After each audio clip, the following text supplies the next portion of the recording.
Om Shanti. My name is Judy Rogers. I am a Brahma Kumari who lives in New York, and I'm here today with Sister Mohini, who is the coordinator of the Brahma Kumaris activities in the Western Hemisphere, North and South America and the Caribbean. And we're talking today about an aspect of consciousness, which is the relationship between the self and matter. And Sister Mohini, these are unusual times. I mean, we have hurricanes in New York City and drought in the Midwest of the US and in India. So everyone's wondering what's going on with matter, with the world of matter.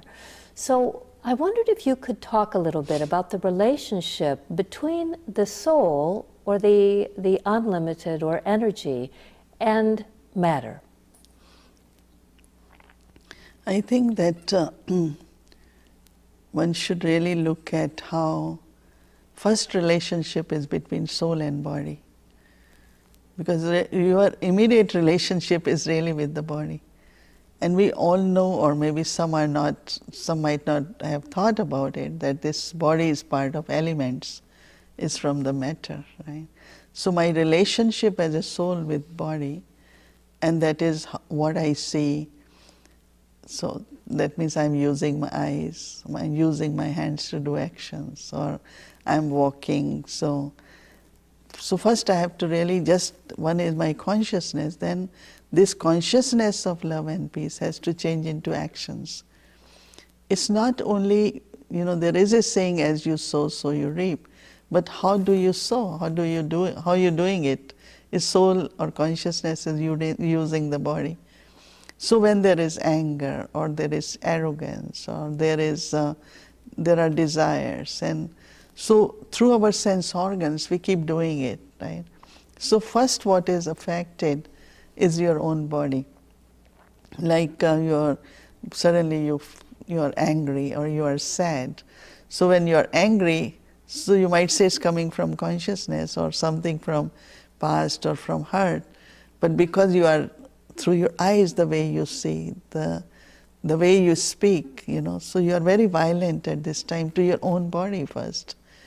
And then what you're spreading actually outside in the world are not only those vibrations, but ugliness.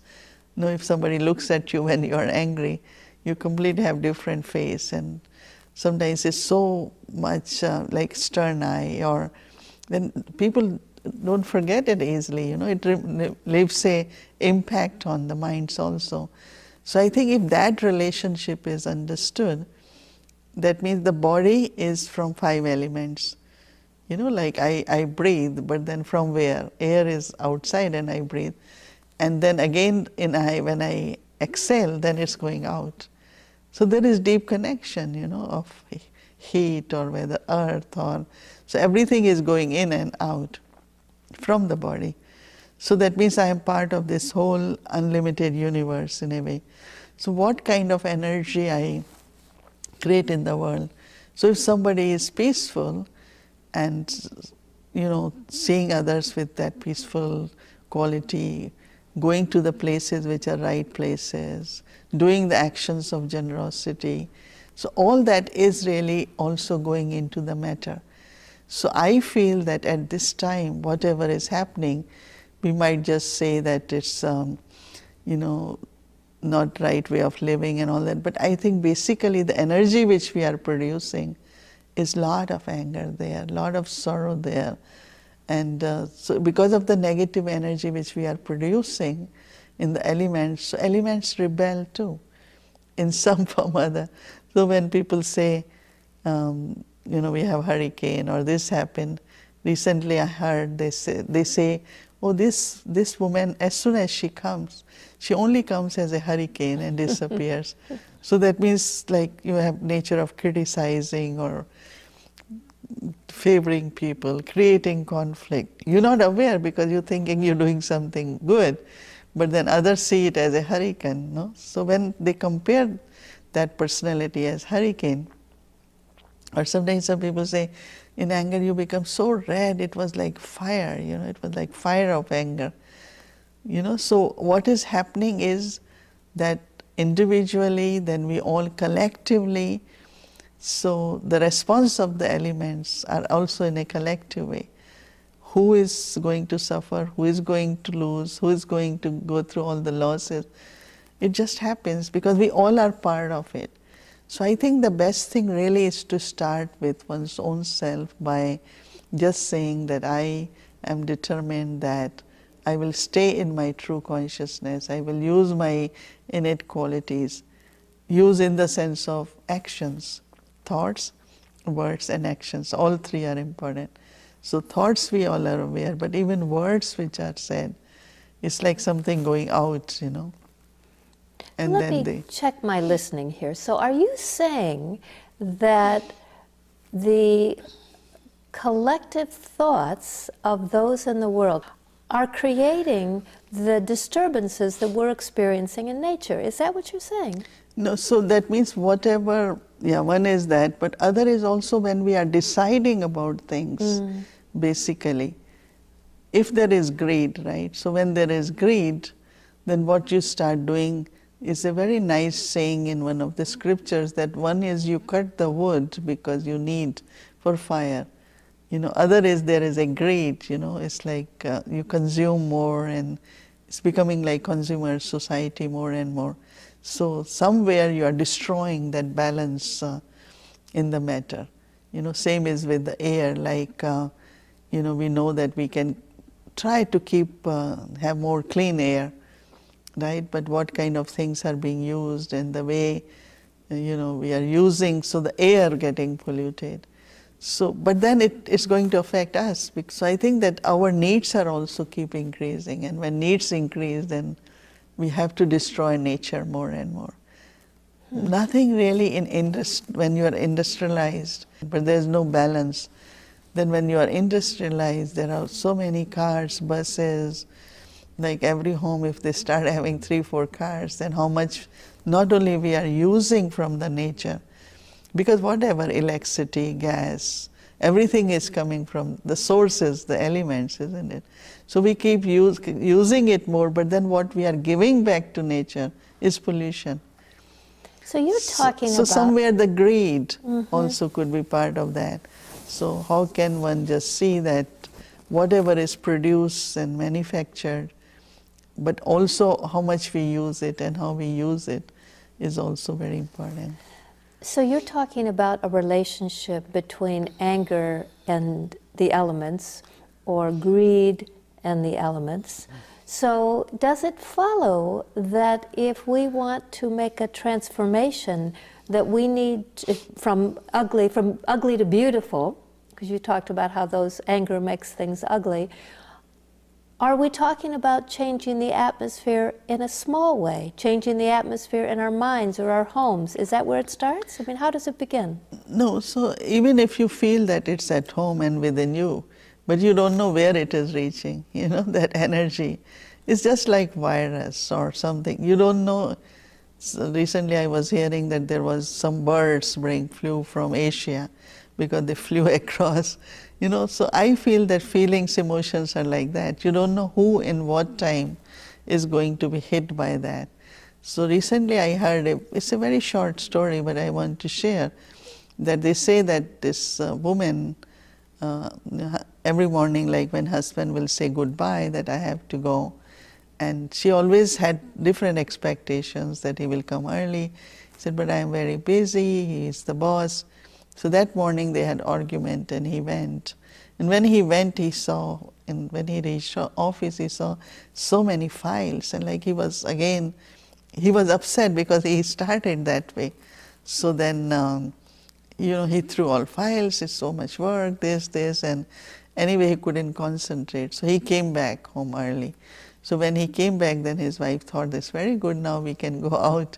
But he was not in good mood, so immediately he told her, we're not doing it, all that. So then she was again upset. Then she went and started saying things to her son. You know, you are like this, why are you doing it? And then son was very upset. Then this son went and there was a dog in the house. This son started kicking the dog, and dog got very angry. So he went and he bit a woman, and that woman was same housewife, in the sense of that she started with argument in the morning and she was bitten in the end. So within the family even, I mean, we talk about the world, but I'm just saying within the family, if you start your day like this, you are argumentative, then somewhere somebody is always hit, or all members are hit in a way. So I think this is how it grows into unlimited. So whatever we speak, whatever our attitude is, it's very, very invisible, but to start changing the energy. You know, elements are really givers, no? If there was no air, was no sky, there was no water, we cannot survive. So elements are really sustaining the life, no? Sustaining the body. It's not just consciousness and the soul. Soul needs love and peace, but body needs water and air.